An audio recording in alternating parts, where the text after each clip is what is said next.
तो आज का काम इस प्रकार है। पहले हम इस खेत की बखन्नी कर रहे हैं और फिर करेंगे हम इस खेत की बोनी और दूसरी वाले खेत की भी हम फिर करेंगे उसकी।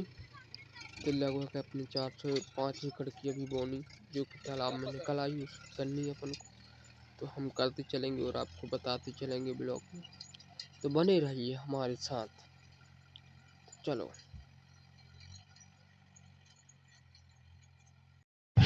जय श्री राम मित्रों, आज अपना बोनी का काम चालू है और ये चल रहा है ट्रैक्टर। और ये अपना पहले वाला गेहूं जिसमें यूरिया का पानी और दवाई अपन ने डाल दी।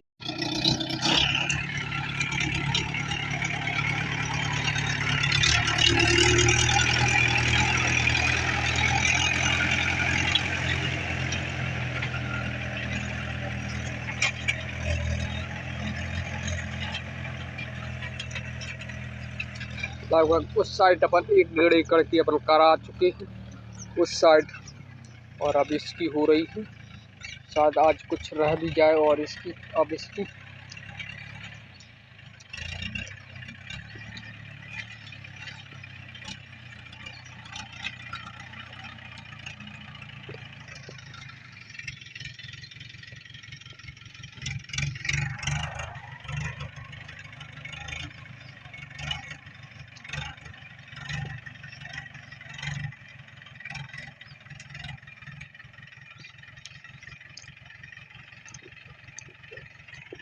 और ये जगह फिर से खाली हो चुकी है। यही साल अपन ने यहाँ से इसमें सोयाबीन बोया था, इसमें बोया था, और नीचे वाले जहाँ वो चौतरा दिखा रहा है तो उसमें और उस साइड वाले में